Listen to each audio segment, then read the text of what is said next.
መሐመድ ያንተ ልንገር፣ ድርቅና ስሜን ሄደህ ብትነግረው ቤቱን ዘግቶ ይጠፋል። እፎይ መጣብህ ብትለው ቤቱን ዘግቶ ይጠፋል። ሰው ጥራ፣ ወንድ ከሆነ ከፈለገ ከውስጥ ይላክልኝ። ይቀፋል እኮ አንተ የምታወራው ነገር ይቀፋል፣ ያስጠላል እኮ ከአንተ ጋር ማውራትም ራሱ አንዳንዴ። ለዛ ምኑ ነው የሚቀፈው? ምኑ ነው የሚቀፈው? አንተ ከሚቀፍ ምን ምዬ ነው የሚቀፍ? እስኪ አፍ ለከት የለውም። ገብቷል? በጣም ማለት የምትናገራቸው ነው ምን ብዬ ተናገርኩኝ? የሚደብር ነገር ነው የምታወራው። ውሸት ነው ምን የምታወራው። ብዬ ምን ያሌለ ብዬ ነገር ነው የምታወራው። ገብቷል? አንድ ቻሌንጅ አደረግኩ እኮ። አንድ ካመጣ እኔ ሶሪ ላለው አልኩ። እኔ ብዬው እኔ የቀፍጠፍኩበት እኔ ዋሸውበት ወይንም መጥፎ እንትን ያልኩት አንድ ነቢይ ያልተናገረውን ያምጣልኝ። ምን አልኩኝ? ይመስለኛል አንተ አሁን ጠይቀ የመረዳት ሳይሆን በቃ አለ አይደለ እያንቋሸሽክ ብቻ የመኖር ዓላማ ነው መሰለኝ ያለክ እንጂ ሰው ጠይቆ ለመማር ለመረዳት ያለው አይነት ሰው አይደለም። ብዬ ሳይቅ ማለት ነው። በመጀመሪያ ደረጃ ሱራ 9:8 ላይ እርኩሶች ብሎ የሚሳደበውን ቆሻሻ መጽሐፍን ቀደጥ አለው። እርኩሶች ናቸው አትቅረቧቸው የሚለውን መጽሐፍን ቀደጥ አለው። ቆሸሻ ቆሸሸ የምትለው ከቆሸሸ ከገማ ጭቃ ሱራ ለጂር ወይም 15ኛው ሱራ 28 ላይ 26 ላይ የተፈጠርከው ከገማ ጭቃ ነውና አቆሸሽክ አትበለኝ። የቆሸሽክ ስለሆንክ መጀመሪያውኑ። ስለዚህ እንደዚህ አይነት ነገር ውስጥ ተቀምጠ ሌላ ንትርክ ውስጥ አትግባብኝ። አሁን ወደ እንትኑ ግባ እና ከምን አባክ ነው ተፈጠርከው? እኔ ከገማ ጭቃ አልተፈጠርኩም። አላ እንትን ሱራ 33 ከ26 ጀምሮ እስከ 34 ድረስ ስታነበው ከገማ ጭቃ ስለተፈጠርክ ሴጣን እንኳን የናቀህ ለምንድን ነው? እሱ በእስልምናው ቴዎሎጂ ከገማ ጭቃ ለፈጠርከው ለአንተ ለዚህ ሰው አልሰግድም ያለው አላህ ራሱ አይሚን ኢብሊስ ራሱ ወዶ አይደለም። ምክንያቱም እሱ ከእሳት ተፈጠረ ይላል፣ አንተን ደግሞ ከገማ ጭቃ። የገማ ጭቃ ውጤት ነህ።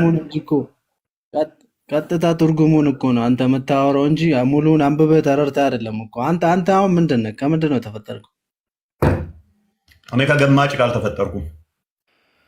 እና ከምሸት ነው ሽቶ ካለው ነው ሽቶ ከተቀባ ጭቃ ነው። ወደ ቶፒክ ተመለሱ። ሰላም ነው። ሰላም ነው። እንዴት ነው ሙባረክ?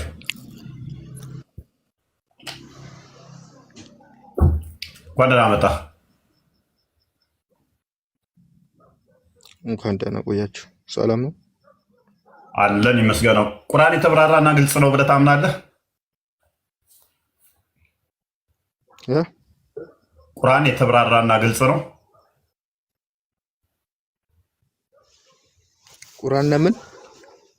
ቁርአን የተብራራና ግልጽ ነው ወይ?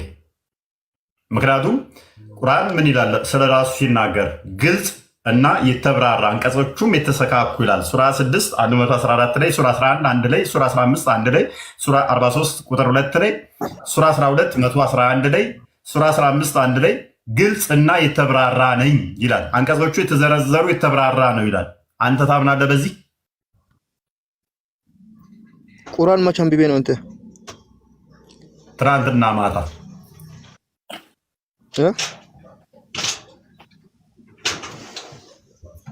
በህልሜ ትናንትና ማታ ቁርአን መቼ አንብበህ ነው ይለኛል። ዋይ አንተ ቄስ አይደለም እንዴ? ዲያቆን አይደለም? ያ ነኝ። ቁርአን ደግሞ ምን ይለኛል መሰለ?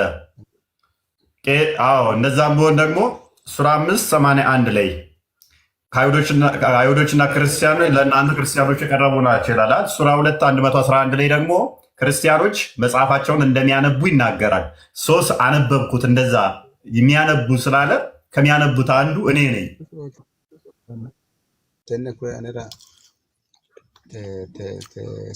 አይዞህ አንተ ስለ ቁርአን የምታውቀው ነገር የሚለምና ስለ ቁርአን አታውራ። ባታውራ ይሻላል። ነብይም አያውቅም። ሱረቱን ዩኑስ ወይም 10ኛው ሱራ አያ 94 ላይ ካላወቀ እኔን እንዲጠይቅ ይናገራል። አንተ ራስህ አታውቅም። ሱራ 16 43ኛው ላይ እኛን እንድጠይቅ ያዛል። ሱራ አልአንቢያ 17 እኛን እንድጠይቅ ያዛል። ተፍሲር ብላ ጃለሌንን አንብበው። ነብይ ኡሚ ነው። ሱራ 7 157 ላይ ተፍሲር ኢብን ከሲርን ያው የመሃይማን ነብይ ብሎ ያስቀምጦልሃል። ሱረቱ ረሱልላህ ዘ ላይፍ ኦፍ ፕሮፌት ሙሐመድ ፔጅ 252ን ተመልከተው። መሃይማን ብሎ ያስቀምጣል። ራሱ ነብይም ደግሞ ሳያል ቡካሪ 1913 ላይ እኔም ተከታዮቼ መሃይማን ናቸው ብሏል። አንተ ከነብይ ተሽለ ነው፣ አንተ ከአላህ ተሽለ ነው። እኛንን መሃይም እነሱ ግን ምሁር ናቸው ብሎ ነው ያስቀመጠው ቁርአን። ወደ ቶፒኩ ተመለስ። ቁርአን የተብራራና ግልጽ ነው። ቁርአን የተብራራና ግልጽ ነው ወይ? መሐመድ አታገናኘው። ሁለቱም ያው ናቸው ለእኔ። ሙሐመድ አላህን ፈጠረ፣ አላህ ደግሞ ሙሐመድን ፈጠረ። ደረጃ የጠየቁን መልስ። ቁርአን ግልጽና የተብራራ ነው ወይ?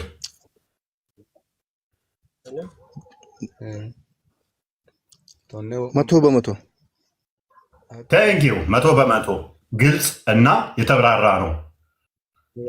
አቡላብ ማን ነው? ከቁርአን ላይ ያሳየኝ። ሻዳ ዝላለኝ ታንተ ጋር ገሃነም ገባለሁ ነብይህ ጋር ይሄ መረጃ ካሳየኝ አቡላብ ማን እንደሆነ።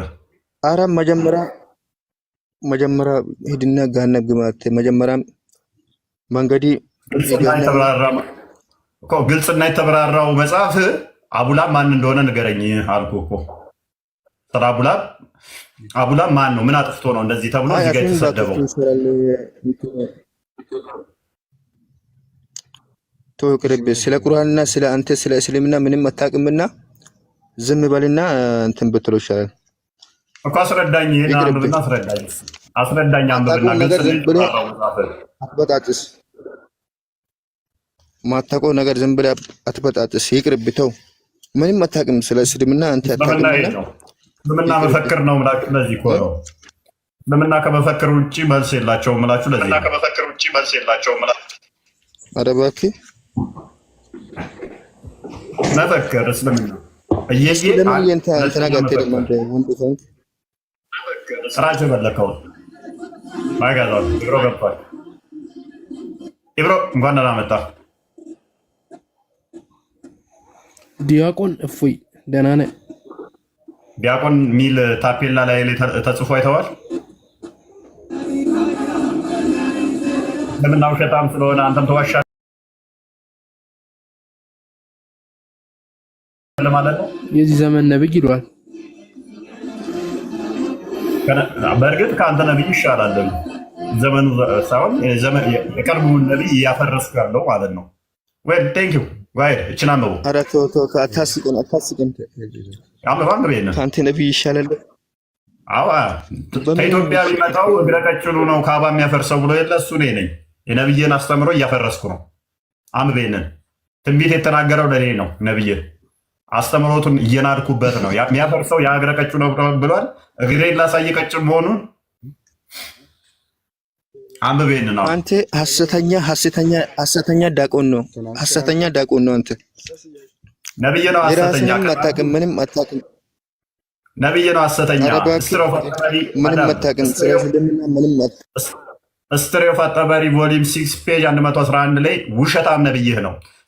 ሱራዳች 52 ላይ ከሴጣን ቃል የሚቀበል ነብይህ ነው። አንብቤን እና ያልኩ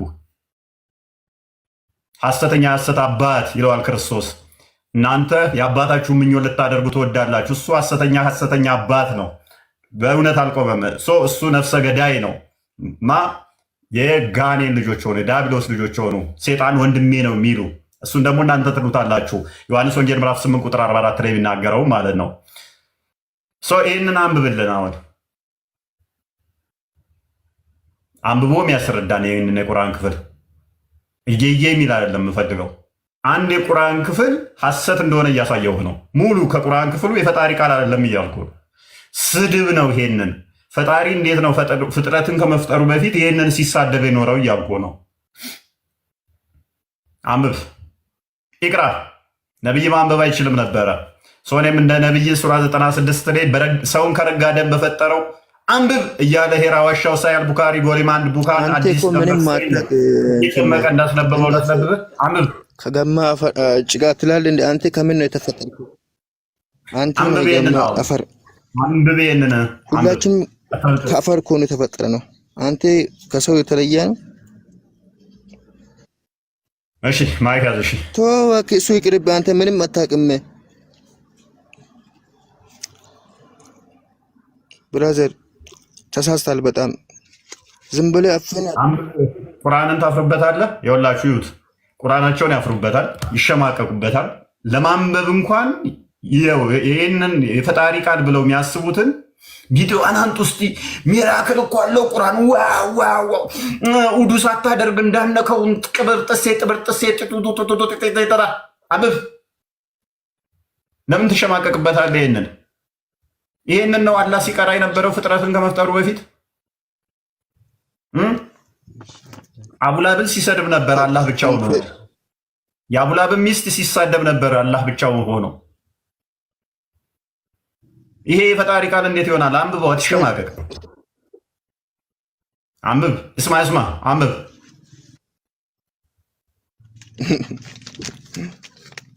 ቀላል እናነባለን።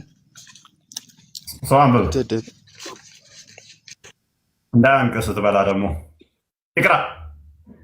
ቀላል እናነባለን ብሎ አልተተኮሰም፣ ተተኮሰ። ኢብሮም እንደዛ እንዳታደርግ።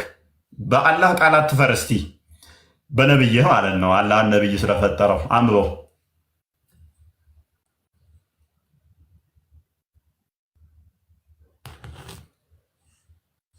ኢብሮ አንብበው እስቲ። ያፍሩበታል፣ አያችሁ፣ ይሸማቀቁበታል። ይሄንን ነው አሁን ቁርአን ተአምር ነው ብለው የሚሉት ይሄንን ነው። ይሄ ምንም ተአምር አይደለም ወዳጄ። እኔ ጲላጦስን ለመስደብ ስፈልግ መጽሐፍ ጽፍና እዛ ውስጥ ምን እላለሁ? ፈጣሪ ያለኝ ብዬ ሙልጭ አድርጌ ሰድበዋለሁ። ከዛ 1.8 ቢሊየን መሀይማን ያንን የኔን መጽሐፍ ያነባሉ፣ ፈጣሪ ቃል ነው ብለው ይከተላሉ። ወይ ቀልድ! በድሩ እንኳን ደህና መጣ።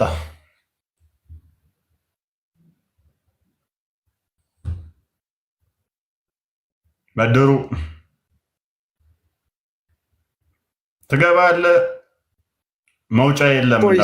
ይሰማኛል። መልካም። እስቲ ይህችን የቁርአን ክፍል አንብብልንና ጥያቄ ይኖረናል። እኔ ጌታ ረቶኝ ወደ ብርሃን ተቀይሬ ያለው ያው ሙባረክ ሲያወራ ስለሰማው የሆነ ነገር ልለው ነበረ፣ ወጣና በጣም ይቅርታ ሌሎችን አስተናግድ። እሺ ከታችሁ ሙስሊም ነው የምንቀበለው። ገብቶኛል። ሙባረክ ለምን አንብብ ያለህን አታነብለት? ማብራራለት፣ አስረዳው ልለው ነበረ፣ ወጣ። እንግዲህ ለዚህ ነበር የገባሁት። ተንቸው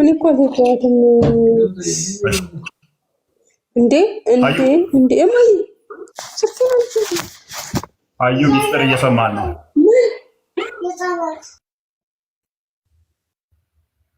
ኦኬ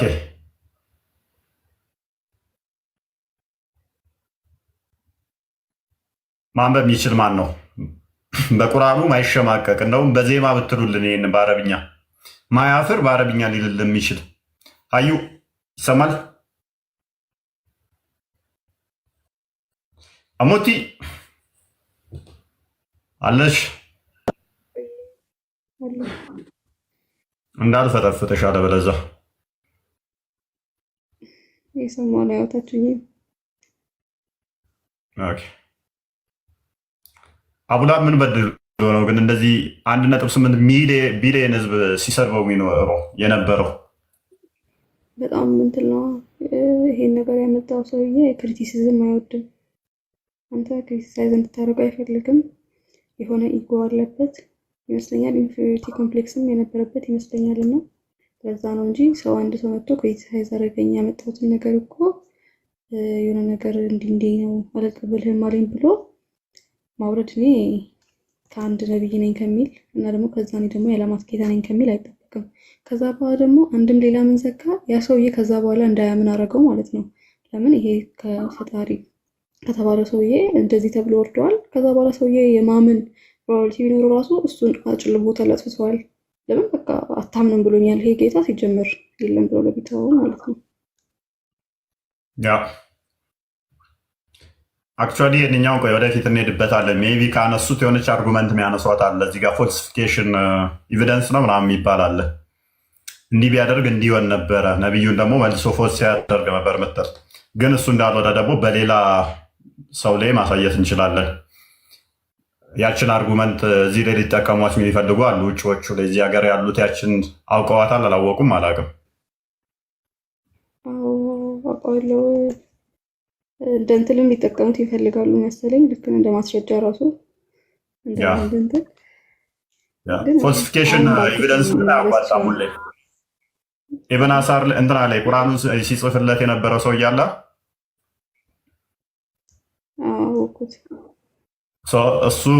እሱን ይህንን ያንን ኤቪደንስ ከተጠቀሙ እሱ ላይ ደግሞ ያንን ስንጠቀመው መልሶ ሐሰት ያደርገዋል እና እንሄድበታለን። ሜቢ ካነሱት እና ሌሎችም አሉ እንደዛው ተመሳሳይ ሌሎችም አሉ። ፎልሲፊኬሽን ኤቪደንስ አያዋጣም።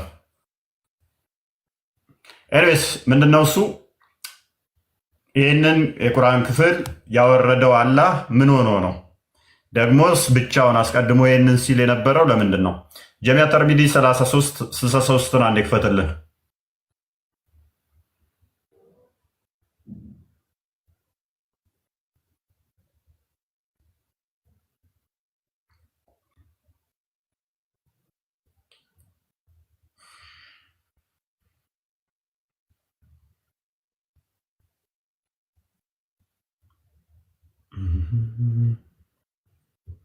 ኦኬ አንብቦ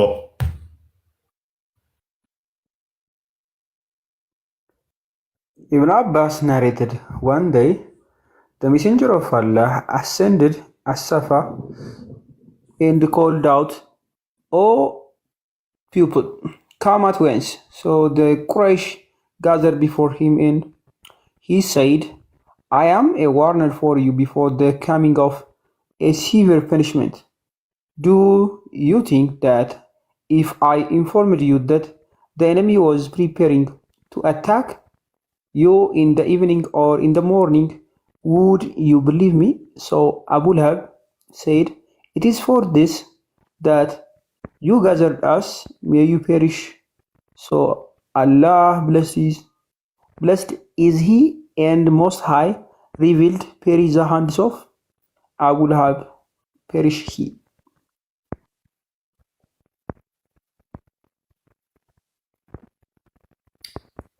ነበር። እሺ ምንድነው እሱ የሚለው? አቡላብ በጠዋት ተነሱ አሰፋ የሚባለው ተራራ ላይ ይወጣና ይጣራል ማለት ነው። ከዛ የቁረሽ ህዝቦች ይሰበሰባሉ። ከተሰበሰቡ በኋላ ምንድነው እሱ ከሚመጣው እንትን ልንገራችሁን ብሎ ሄዳቸዋል። አሁን ንገረን ይሉታል። ከዛ በኋላ እኔ ግልጽ አስፈራሪ ነኝ ይላቸዋል ማለት ነው። ይህን ጊዜ አቡላብ ምን ይለዋል? ጥፋ ብሎት ይሄዳል ማለት ነው። አንተ ጥፋ ብሎት ይሄዳል ሰው አላህ። ከዛ ኢሚዲየትሊ ምን አወረደ? የቁርአኑን ክፍል ሱራ ሰመድ ወይንም ደግሞ ሰመድ ነው ይባል የጭርት ምዕራፍን አወረደ ማለት ነው። 5 አያላትን የአቡላብ እጆች ጠፉ፣ ከሰሩ። እሱም ሚስቱም እንጨት ተሸካሚ ስትሆን ከአንገቷ ከጭርት ያለባት ምናምን እሳት ይገባሉ ጋንም የሚል የቁርአን ክፍል አወረደ። ይሄ የቁርአን ክፍል ደግሞ ኢተርናል ነው። አላህ ምድርና ሰማይን ከመፍጠሩ በፊት ብቻውን ሲያነበንበው የነበረ ማለት ነው። ሲቀራው የነበረ ማለት ነው። ሲለው የነበረ ማለት ነው። አስባል አቡላብ እንደዚህ ሆነ። ሚስቱ እንጨት ተሸካሚ ነች እያለ አላህ ብቻውን ሲቀራ ሰማይና ምድርን ከመፍጠሩ ፍጥረት ከመፍጠሩ በፊት። ይሄ ስድብ ነው ሊትራሊ። ይህንን ሚራክል ብሎ ይህንን ተአምር ብሎ መቀበል በጣም በጣም በጣም እኔ እንጃ ምን አይነት ድድብና እንደሆነ አላውቅም። ይህንን የድድብና ፕሮማክስ ላይ ከደረስክ ብቻ ነው ተአምር ብለህ ልትቀበል የምችለው። ሜይ ቢ አንድ መጽሐፍ ኢንቫይት ላድርጋችሁ። ማቴዎስ ወንጌል ምዕራፍ 5 ቁጥር 44 ክፈተው።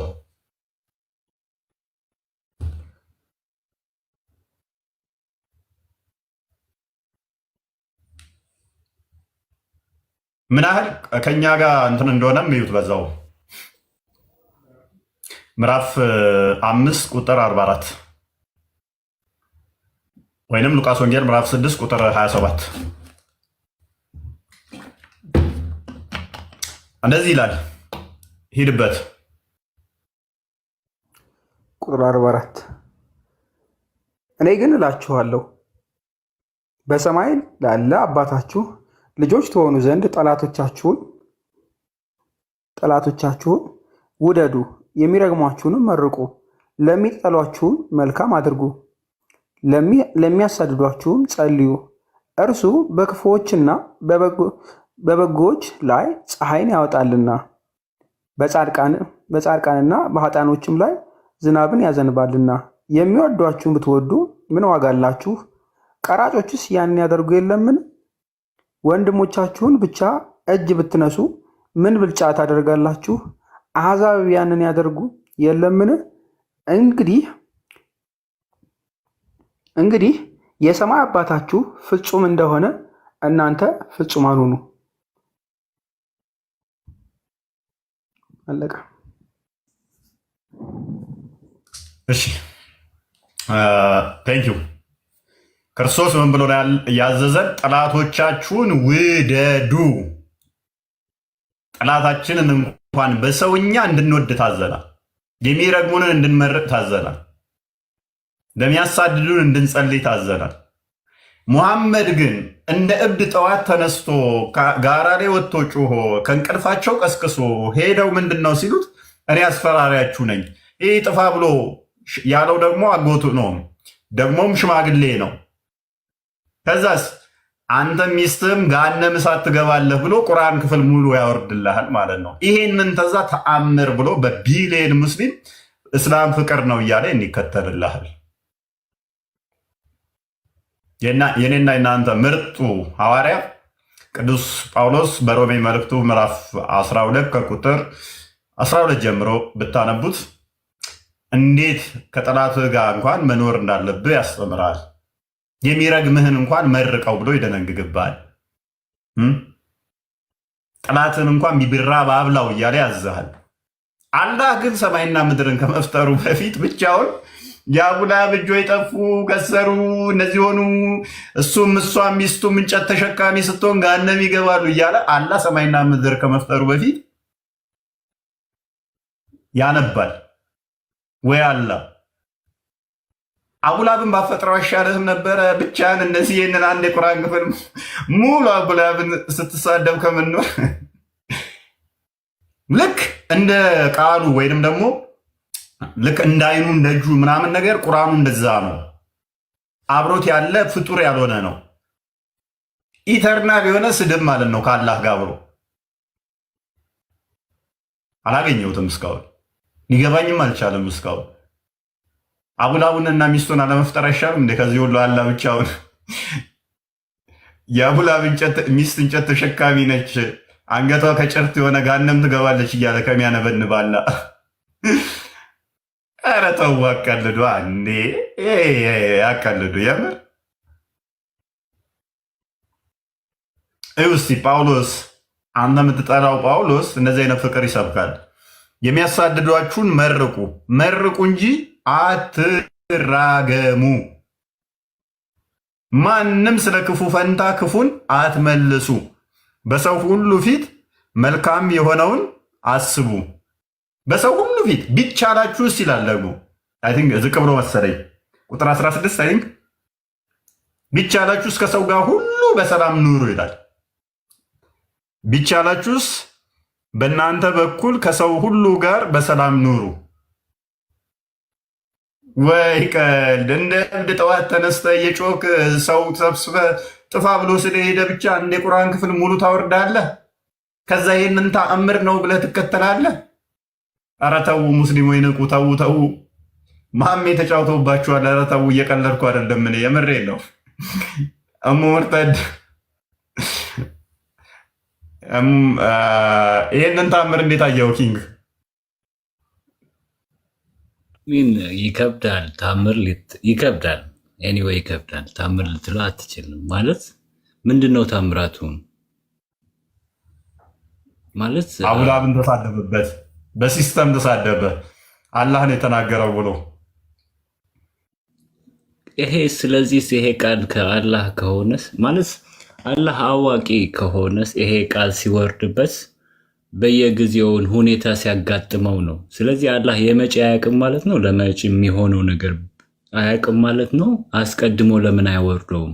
ሁሌም ቢያጋጥመው ብቻ የሚያወርድበት ለምንድን ነው? አባባሌን ገብተዋል? ያ እሱ ብቻ አይደለም። ቁርአን እያንዳንዱ ጋር ስታየው አስባቡን ስትመለከት ቁርአን ሲጀመር አላህ ምንም የሚያውቀው ነገር የለም አስቀድሞ እንደ ቁርአኑ ማለት ነው። እንደው አላህ ብለናል ባናምንም እንኳን እንደው ኢቭን ነገሮችን በትራያል ላይ እንደ ኤረር የሚያውቅ ነው፣ በሙከራ የሚያውቅ ማለት ነው። ለምሳሌ ሱረቱ አንፈል አያት 65 እና 66 ብትመለከተው ኢሚዲየትሊ ሲቀይር ታየዋለ። ሱረቱ ኒሳ 95 96 አካባቢን ስትመለከተው እንደዛው ነገሮችን ከተናገረ በኋላ መልሶ እዛው ሲቀየረው ታገኘዋለ። ስለዚህ አላህ ምንም የሚያውቀው ነገር የለም። እንደገና ደግሞ ሶስቱ እንትኖችን ጥያቄ ስትመለከተው ምንም እንደማያውቅ እዛው ላይ ታውቀዋለህ ማለት ነው። ሱራ 18 ላይ ያለውን 23ንም ስታየው ሱራ 17 ቁጥር 85ንም ስትመለከት ምንም እንደማያውቅ አስቀድሞ እንደማያውቅ ሲጠይቁትም እንደማያውቅ ግልጽ ነው ማለት ነው። ግን ምንድነው እሱ አንዳንድ ቦታ ላይ ወቅታዊ የሆኑ ለእሱ የሚመቹትን ምላሽ ይሰጣል። መሐመድ አላህ ነገረኝ ብሎ ከበድ ያሉ ደግሞ ልክ ሱራ 17 እንደ 85 ያሉት ጋር ሲመጣበት ደግሞ አይ መልሱን አላህ ነው የሚያውቀው ብሎ መልስ ሳይሰጥ ያልፈዋል ማለት ነው። ኦኬ። ስለዚህ ምንድን ነው አሁን ስድብ ከሆነ ምን ህይወት ታገኛለህ? ማለት ፎር ኤግዛምፕል የስፒሪቹዋል ሲሆን ስለ መንፈስ ሲሆን ስለ መንፈሳዊ ነገር እንጂ ከዚህ ስድብ ማለት እሱ ምን ያስተምራል? እስኪ ስለ እንጨት ምን ልትማር ትችላለህ? ማለት ነኝ ስድብ አይደለም ለሌላ በሚራክል ወይ ደግሞ በትምህርት የህይወት ልታዩስ በምን ሜጀርመንት ወይ ደግሞ በምን መለኪያ ነው የምታየው? ያ የሞራል እንትን አሁን ስታነሳ እዚህ ላይ ምንድን ነው ማለት ከዚህ የተማርን ነው ምንድን ነው ይባለው የሞራል እንትን አላ ምንድን ነው ብለህ ስትል ፋይናሊ ምንም ነገር የለም። ስድብ ነው የተማርከው፣ እርግማን ነው የተማርከው። አሁን ጳውሎስን ያሳየው በንጽጽር ለዛ ነው የሚጠላህን እንኳን ምን በለ ጸልይለት እያለ የሚረግምህን መርቀው ካለ ቢራብ አብላው አጠጣው ካለ ያው መንፈሳዊ ነው። እዛኛው ጋር ስትመጣ ግን በእርግማን አስተማረ። በጣም ፍቅር ይቅር ባይ ቻይ የተባለው አካል እንደዚህ ከሆነ አንተ ከዚህ ምን ትማር ትችላለህ? በጣም ያስቀው ደግሞ ቅድም እንዳልኩ ይሄ ቃሉ ደግሞ ፍጡር አለመሆኑ ዘላለማዊ መሆኑ ከአላህ ጋር የነበረ አላህ ሲለው ፍጥረትን ከመፍጠሩ በፊት ይህንን ቃል ሲለው የነበረ መሆኑ ስታ ደግሞ በጣም ያስቅህ ይሆናል ማለት ነው። አላህ ራሱ ዝም ብሎ ሲራገም ማለት ነው ብቻውን አግኝታኝ ከሆነ የዘላለማዊ ቃል ከሆነስ ይሄን ሰዎቹ ሳይፈጠሩ ራሱን እየሰደባቸው ነበር ማለት ነው የምትለኝ ያለው መሰለኝ። ኤግዛክትሊ።